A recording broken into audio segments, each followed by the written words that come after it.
السلام عليكم ورحمة الله وبركاته، ازيكم عاملين ايه؟ يا رب تكونوا بخير. واحنا صغيرين كنا بنقول او اول ما يخش الشتا كنا بنقول كلمة لماما. دلوقتي بنسمعها من ولادنا. الشتا دخل يبقى ماما هتعمل شوربة عدس. وحقيقي كنا بنبقى زعلانين قوي، ودلوقتي برضو ولادنا زعلانين قوي. بس حقيقي الاكلة حلوة جدا. وايام زمان ومن وقت قريب كنا بنعملها علشان اكلة موفرة، بس هي دلوقتي ما بقتش موفرة. فاحنا دلوقتي بنعملها عشان هي فعلا مفيدة. ده ربع كيلو عدس مغسول كويس جدا، ودي جزراية وطماطماية. هنزلهم على بعض في الحلة وهحط عليهم 3 فصوص توم مهروسين، وهعملهم بالمية. انا بعملها بالمية عشان تكون خفيفة، بس هي في الاساس العدس بيتعمل بشوربة، وشوربة كمان ممكن شوربة مواسير، يعني شوربة دسمة. احطه على النار يغلي لغاية لما يغلي كويس، واغطيه واسيبه على نار هادية لغاية لما يوصل للمرحلة دي ان العدس يكون دايب على الوش. هطفي النار واسيبه يهدى قبل ما اطحنه.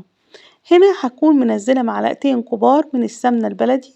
وهنا بستخدم سمنة اسمها روز جاردن، بجيبها من فتح الله، حلوة قوي. جربوها وان شاء الله هتعجبكم. هنا معانا معلقة كمون كبيرة ومعلقة فلفل اسود. هطحنه بالهاند بلندر. وفي ناس بيستخدموا الخلاط، وفي ناس في مصفى مخصوص للعدس يعني. بس الهاند بلندر والله جميلة جدا، وما بتحسيش بأي خضار مش مطحون فيه يعني.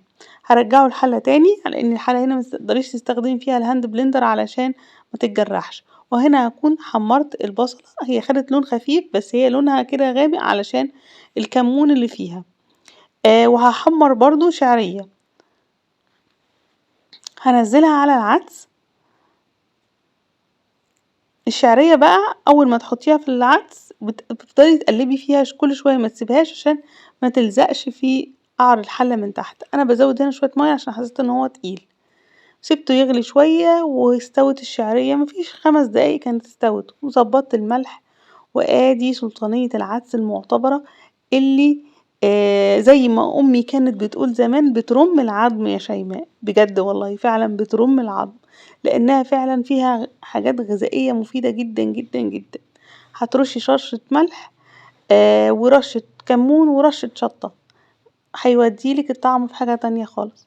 وطبعا معانا اللفت، احنا موسم اللفت، فلازم اساسي يكون عندنا في كل بيت دلوقتي لفت او اي مخلل جنبها. وممكن كمان بدل ما تحطي العيش كده تعملي فتة، بس بيتعمل بالعيش البلدي بقى.